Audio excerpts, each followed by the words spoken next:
What's up, guys? Welcome back to the channel. We're out here on a cool, crisp fall day in New England. It is getting colder and colder, and part of me kind of likes that because I can wear gloves and a bunch of layers and not be overheating. However, part of me doesn't like that because wind chill is more and more of a factor. For me, if it's at least 45 degrees and sunny out, I can e-bike. I can get out there and ride. I got a full face helmet with a visor. Speaking of which, let's put that down. Because when you're going over 30 miles an hour, wind chill definitely becomes a factor. And on these fast e-bikes like the one I'm on right now, the wired cruiser, shunt modded to 3,000 watts, this thing gets up to 30 in no time. And wind chill is definitely a factor. So today we're going to be talking about, in my opinion, what are the best 35 mile an hour bikes to buy that all cost around $2,000. Some are on there, some are a little bit less, some are a little bit more. And when I mean 35 miles an hour, I mean bikes that for the most part go 35 miles an hour. Plus or minus 2 miles an hour, somewhere on there for most people. By the way, guys, I'm going to leave links to all of these bikes in the description below. If you do want to get more information, please check those out. Some of the links are affiliate links, and when you buy the bike using that link, it helps the channel at no extra cost to you. That way I can make more videos like this for you guys.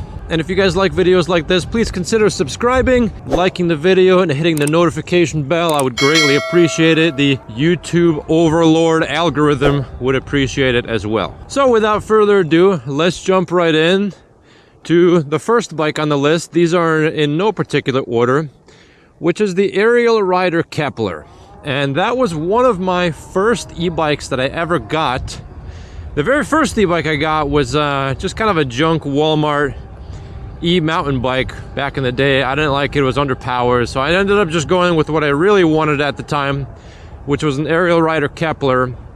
And man, that thing was, I still think it was one of the best bikes I've ever owned. Right now I'm on something very similar, but the Kepler, it was just such a very well balanced bike. It could do anything you wanted it to, minus some extreme off-roading. But it's a really good all-around, all-purpose e-bike. It has the fat tires, it has the big wheels, it peaks almost at 1,800 watts. It's got the top speed, it's got the hill climbing torque, it looks pretty good, it's from a reputable company, it's got the range. At 15 miles an hour pedal assist, I went 65 miles on that bike. That's a good amount. It's got a huge rear rack if you need some kind of storage. And I was really involved with the Facebook groups of the Kepler, and I still am, and to this day I haven't really seen any major issues with it in terms of reliability. There are lots of people out there that have over 1,000 miles on the bike, sometimes in the thousands, and on occasion they might just re-grease the gears in the motor, which is just routine maintenance. And that's about it, minus, changing brake pads here or there, which is just routine maintenance on any bicycle. The bike is fine, it's still working great.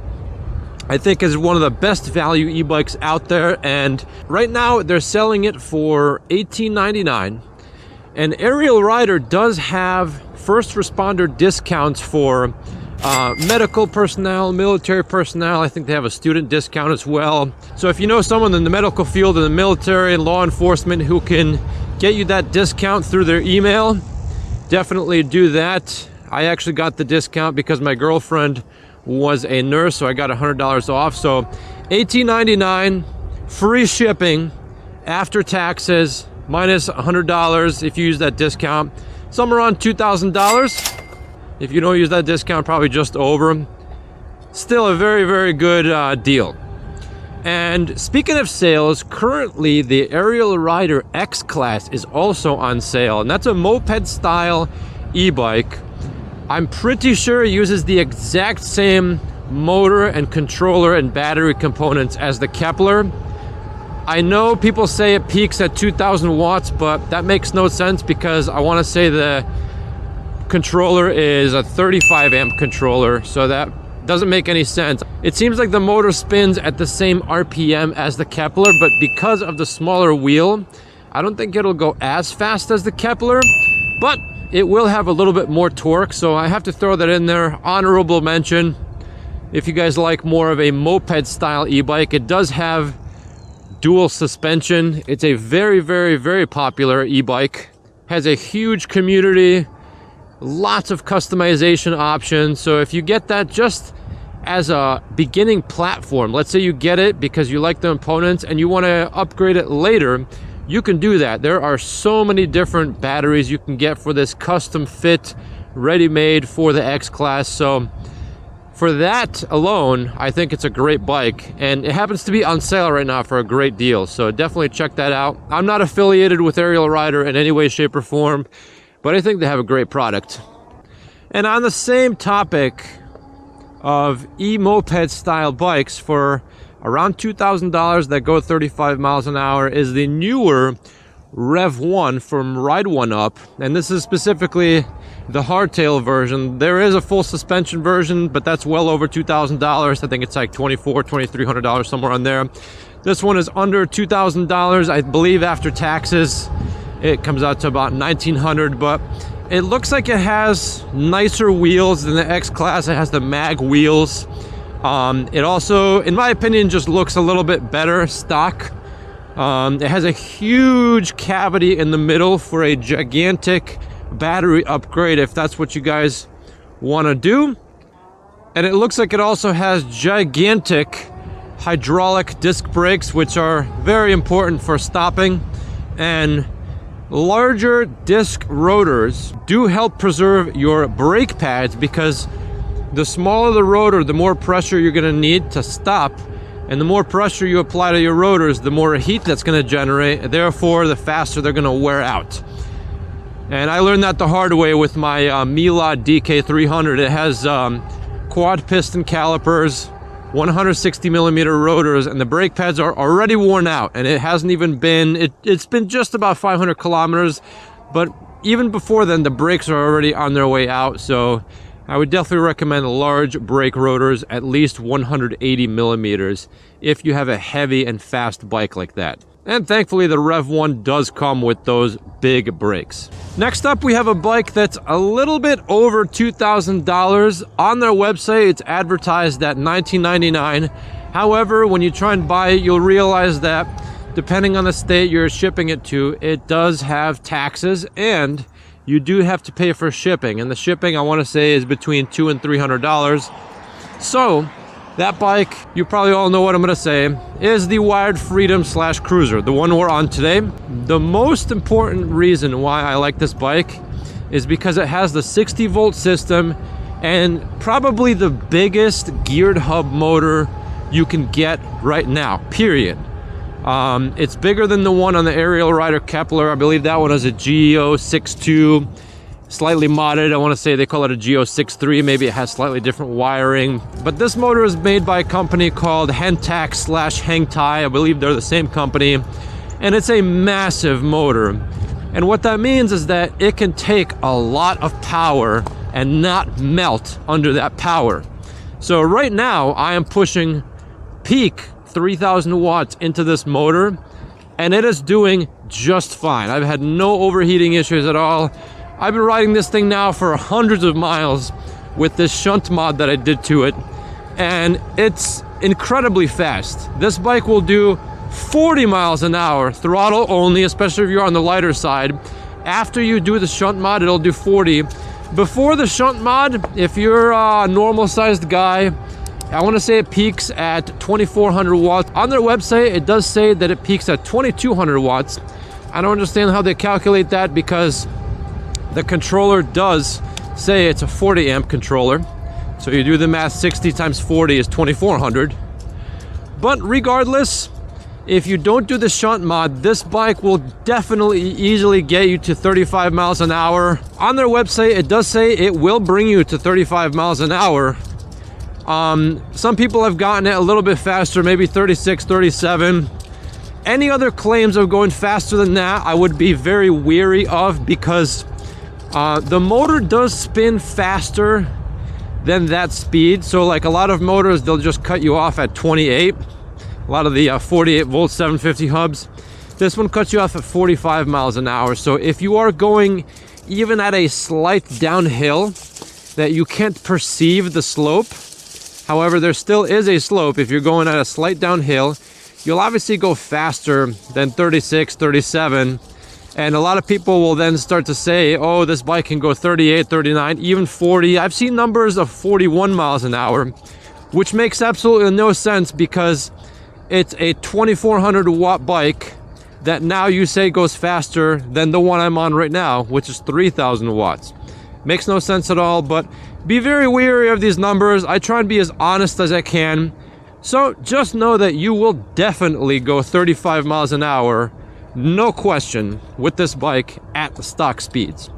And they did just update this bike with really nice front suspension, very nice rear suspension, and so the parts are definitely more and more premium, and I'm very happy they did not increase the price at all from the previous model. So now is a great time to buy that e-bike, because they just did a lot of upgrades to it, and it's just so fast, so powerful. It is definitely the more expensive version of the aerial rider Kepler. If you do have a little bit more money and you want to shell out a little bit more to go a little bit faster, definitely get the wired e-bike over the aerial rider Kepler.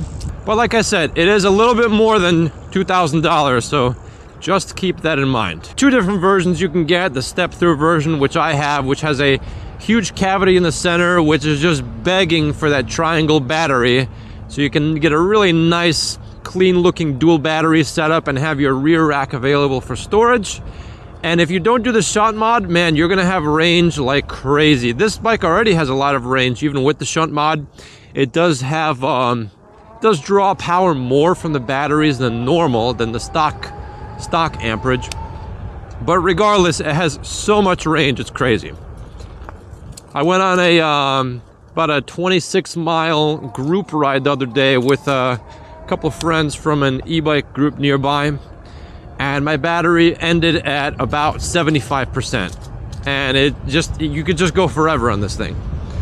I didn't even bother charging it from that ride, and I still have pretty much full power. It just has so much range with dual batteries, and that's one of the reasons why I recommend this bike. Even though it's a little bit more than $2,000, it's such a good platform for modification. If you want to do the dual batteries and the shunt mod, you now have something that can go so fast and so far for not a whole lot of money.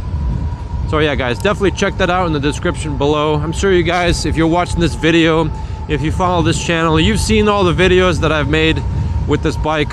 Moving on, we have one bike that seems to have many different revisions of itself. It looks like it has basically the same frame amongst all of the revisions. Some of them are full suspension, some of them are only front suspension. And the bike is the Fotto H8, or there's another one out there called the SMLRO V3. I know they keep updating it, which is nice of them. This bike actually goes for a lot less than $2,000. The SMLRO V3 is full suspension, and the Fotto 88 is only front suspension, so that's kind of nice. If you get them at the same price, I would obviously recommend getting the full suspension version. I do have a discount code in the description below. If you use that, you get $200 off, so you end up getting the full suspension version for the same price as the front suspension version, so definitely check that out. And what's unique about this bike is that it has two motors. It has a front motor and the back motor, and each one peaks, I believe, just over 1,000 watts, and that's just going to give you insane hill climbing. Two motors, it'll crush most single motor bikes, except for this one right here with the shunt mod. But even at stock speed, I'm pretty sure they would be very comparable when it comes to acceleration. Full 26 by 4 inch wheels, and the reliability looks pretty good. There's one guy out there that rides his Fotto all the time. I believe his channel is Papa Blue Shirt. Really nice sounding guy. It sounds like a pretty jolly jolly old guy, makes a lot of videos on his Fotto. He has put so many miles on that bike. He really knows how to enjoy his e-bikes. Definitely check out his channel. So shout out to him. And there's a couple other people that have the SMLRO V3. Kind of a weird name, but essentially it's the same bike. And if you go to like AliExpress, Alibaba, this same bike is sold under other names. I think one of them is Kettles. But there's a lot of different versions of this bike, but it looks pretty good, and it will definitely go just about 35 miles an hour and have exceptional hill climbing ability. It does have one single 22.5 amp hour battery, which is okay. With the two motors, the voltage will definitely sag quite a bit, but if you do get a second battery, because you're going to be saving a little bit of money by buying that bike, you'll have some money left over. You can easily get a second battery and have just a dual motor, dual battery monster, and dual suspension if you get the SMLRO. And I did look at the shipping cost, and to my state of Connecticut, the shipping is free. After using my discount code in the link below, you actually get the bike for $1,600. What a steal. You can use that extra money to get yourself a second 48 volt battery, maybe a battery blender also. And man, that bike will be outstanding. Dual batteries, dual motors, dual suspension. That's a really good all-arounder. It'll definitely be on the heavier side, don't get me wrong. It's gonna be a heavy bike. You got two of everything. But that'll be a really good like long distance cruiser. Just get the comfiest seat you can on that bike and call it a day. The reliability on these bikes looks pretty good. They're not overdoing it on the amps on each motor, so your phase wires aren't going to be getting burned out like the Aerial Rider Grizzly. The motors aren't going to be getting burned out. I'm not sure about the controllers, but so far I've looked at some reviews, and I've looked out on Facebook groups for these bikes, and the reliability looks pretty good, and people really seem to enjoy this bike, especially Papa Blue Shirt. Check out his channel. And I saved one bike at the very end of this video, which is made by a company called Ridar, and I'm gonna throw this in here as the wild card. And what I mean by wild card is I haven't seen any reviews of this bike. I haven't seen any video reviews of this bike or any comprehensive written reviews.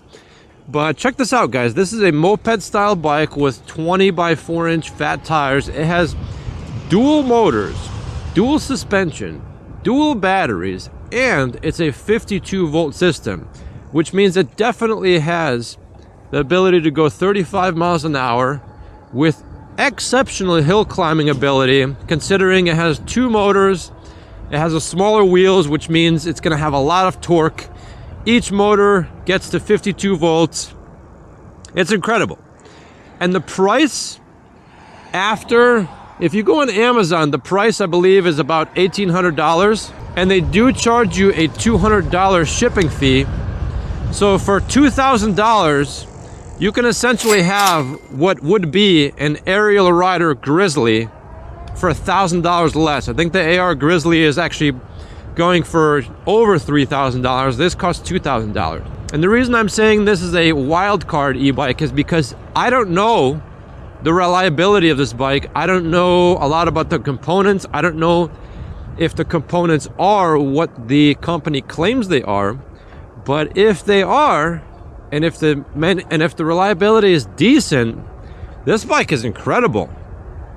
That's a tremendous amount of value that you get for just $2,000. I did find a Reddit post with someone who owns this bike, and they mentioned that because of some strange software issue in the controller, this bike only tops out at 30 miles an hour. I'm not sure if it's a settings change that they need to make in the display, or if there's nothing you could do. It only tops out at 30 miles an hour, but just wanted to make you guys aware of that. Again, I'm not sure if you just need to change the settings like any other e-bike and it will go faster, but keep an eye on this bike. I think it's worth looking at. Maybe someone will figure out how to get the maximum speed from this bike. Again, this bike is relatively new on the market. I just saw it, I think, last month for the first time. I don't know anyone that has it right now, but it's a wild card, but I'm gonna make you guys aware of it anyways in case you guys do want to do your own research. and it looks like a bike that you want to get, feel free and check it out. So that's it for today's video, guys. Let me know what you guys think in the comments of these bikes. Which one would you get? Which ones you think are good? Which ones you think are trash? Let me know what you think about the last one, the Ridar e-bike, the dual motor one. I'm really curious to hear your thoughts. If you guys have any more information on this bike. Oh, look at that. There's a motorcycler who gave me the nod. Wow. And I am on my e-bike. Look at that. I feel so special. But anyways, let me know what you guys think of the video and that bike and all the other bikes. Which one do you think you would get? If you guys like this video, please consider subscribing to the channel. Hit the notification bell. Like the video. If you guys like this video, I will know that you want to see more videos like this. And I'll leave a link to all the bikes in the description below. Some of those links are affiliate links. They do help the channel tremendously, and for those of you guys who are using those links, thank you very much. I do see that they are being used, and I am putting those earnings back into the channel, I promise you. I'm always buying more and more things so that you guys can have a better viewing experience. So thank you again if you guys use those links. Hope you guys enjoyed the video. Until next time.